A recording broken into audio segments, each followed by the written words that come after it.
Bonjour à tous. Dans l'actualité de ce mardi, le président Alassane Ouattara a échangé hier à sa résidence avec une délégation des 11 régions du sud, du sud-ouest et de l'est de notre pays.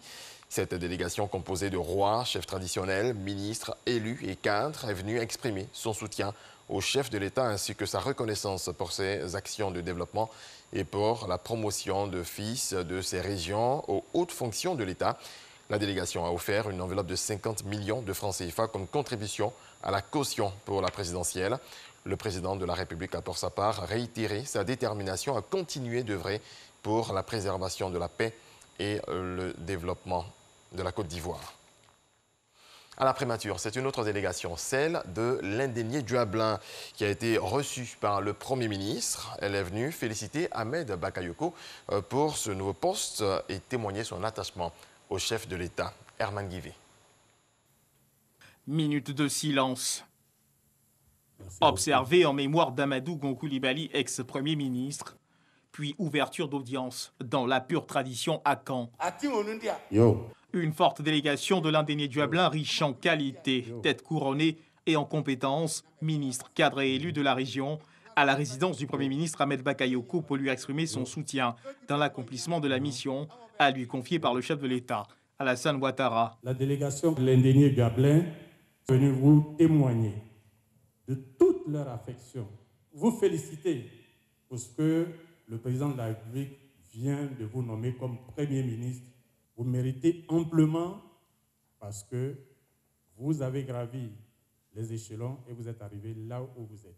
Excellence, le Premier ministre, tous les indéniés Duablin, avec les MAN, vous soutiennent dans cette noble mission que le président de la République vient de vous confier. Remerciant la délégation de l'indénié Duablin conduite par Sa Majesté Nanan Kwaku Kwao et un représentant de Sa Majesté Nanamboa Kwasi III, le Premier ministre Ahmed Bakayoko s'est dit honoré d'un tel soutien, rassurant de son engagement et de celui du chef de l'État de renforcer les actions de développement dans toutes les régions de Côte d'Ivoire, y compris dans celle de l'indénié Duablin. À vous tous les cadres ici présents, je veux vous dire un grand merci pour cette visite qui me touche sincèrement. Moi et mon épouse, j'ai rendu compte au président de la République.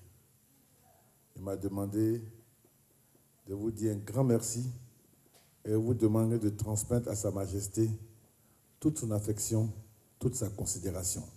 Il lui dit vraiment merci de venir ici avec cette forte délégation pour nous apporter votre soutien et nous exprimer vos félicitations.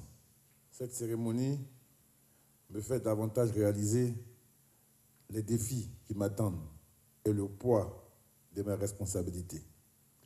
Les frères qui sont là sont des frères avec qui j'ai des liens naturels très forts. Vous pouvez compter sur moi pour que nous puissions les consolider. Nous souhaitons que le président de la République bénéficie d'un grand soutien de la région, qu'il y ait une forte symbiose. Et je veux porter cela, puisqu'aujourd'hui, comme vous dites, le chef du gouvernement est de chez vous. Donc, vous pouvez compter sur nous.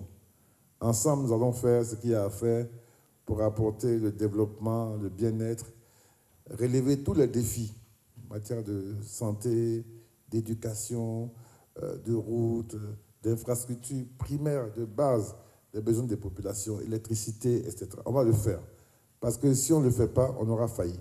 Dieu a voulu, par la volonté du président, que ce soit moi aujourd'hui. Peut-être qu'aujourd'hui, Dieu sait, le président sait que le pays a besoin d'être quelqu'un qui est proche des gens, qui écoute les gens, qui connaît leurs émotions, qui connaît leurs souffrances, qui sait leur parler, pour peut-être plus les rassembler, pour qu'ensemble, avec tous les experts qui sont à côté de nous, nous puissions bâtir une nation qui est forte.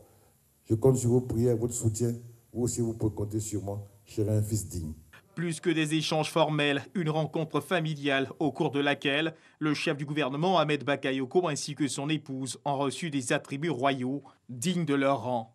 Une chaise royale, un pagne de chef, une pièce unique conçue sur instruction du roi des Ashantis à la demande des populations de l'indénié Duablin pour honorer le Premier ministre Ahmed Bakayoko.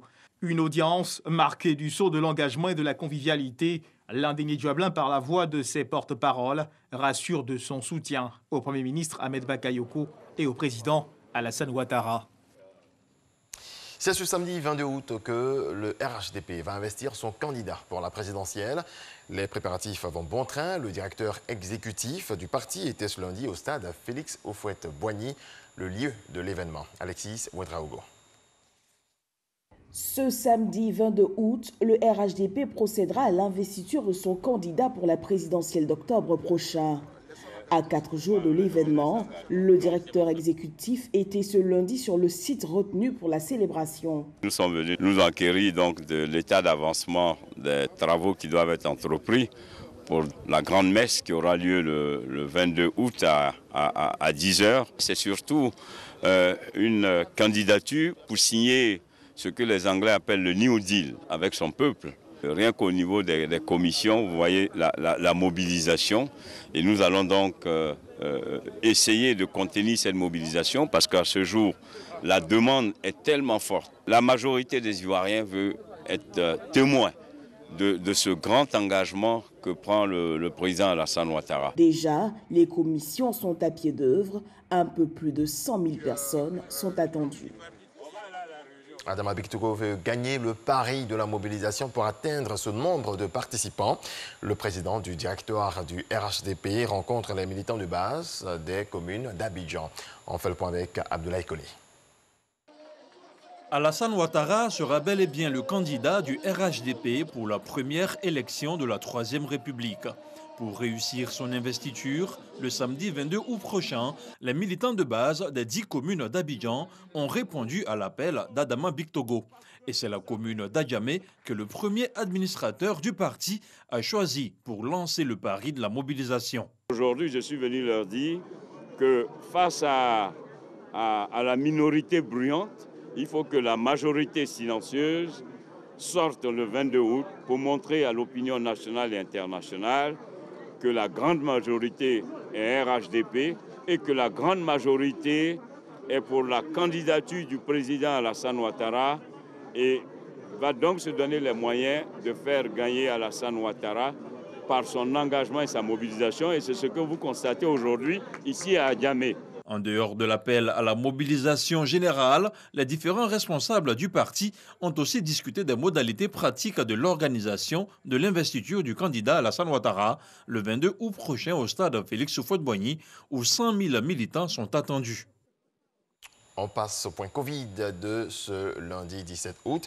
La Côte d'Ivoire enregistre 76 nouveaux cas de Covid-19, 43 personnes guéries et 0 décès. On dénombre au total 13 990 personnes guéries, 110 décès et 3007 cas actifs. Le combat contre le coronavirus n'est pas terminé. Pourtant, les centres de dépistage sont de moins en moins fréquentés. Ce qui est réconfortant, c'est le nombre de guéris, plus de 1000 nouvelles guérisons la semaine dernière. C'est ce qui ressort du point presse du gouvernement. Salima Toudia. Bonne nouvelle, les cas confirmés de Covid-19 sont en baisse ces dernières semaines et le nombre de guéris en hausse.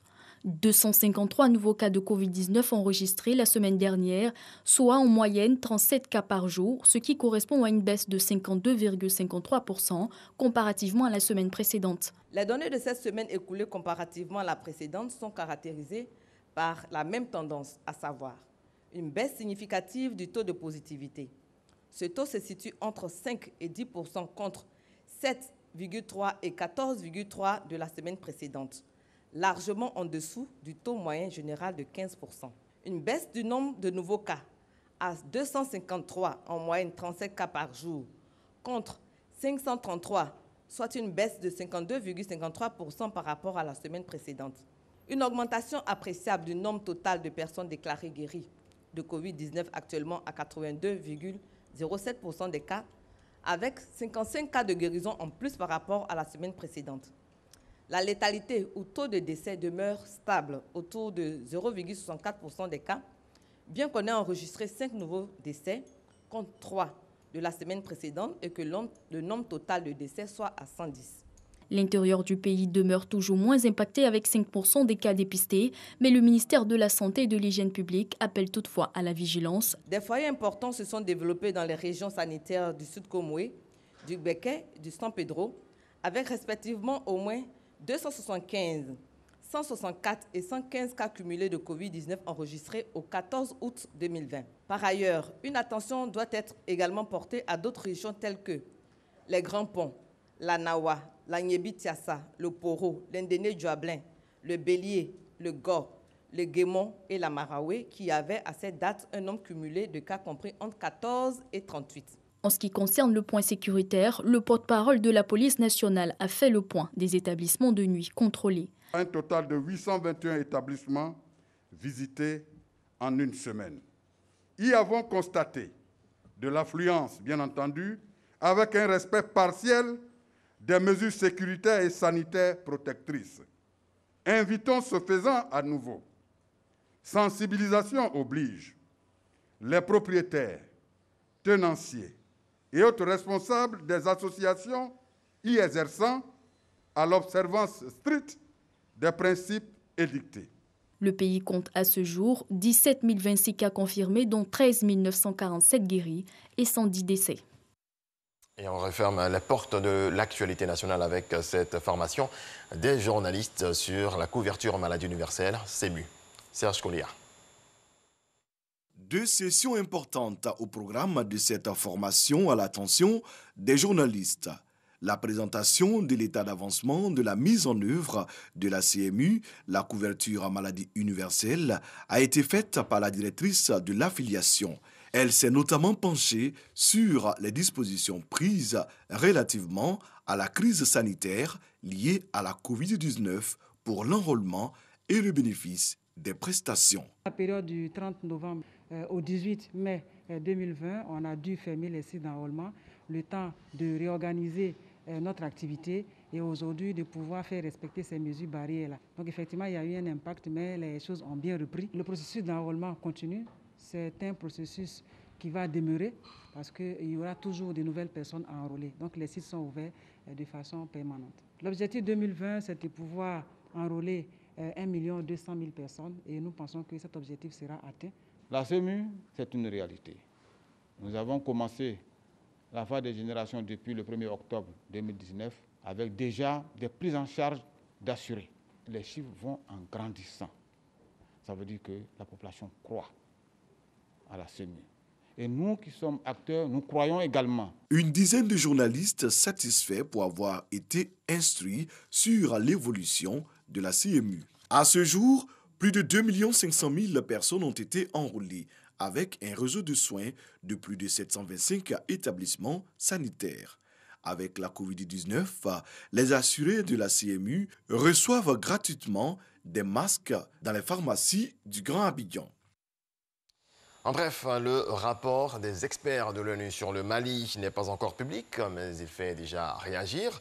Contrairement au précédent, plus centré sur l'action des groupes armés, celui-ci pointe la responsabilité directe des autorités dans les obstructions à la mise en œuvre de l'accord de paix de 2015. Aux États-Unis, les démocrates américains ont commencé à se rassembler pour désigner leur candidat à l'élection présidentielle, Joe Biden, ce mardi. Épidémie oblige, la convention qui dure jusqu'à jeudi se déroule entièrement en ligne. Michelle Obama, précédé de Bernie Sanders, perdant de la primaire démocrate, mais aussi de l'ex-gouverneur républicain John Kasich, ont ouvert le bal. Merci de nous avoir suivis. C'est la fin de ce point de l'actualité.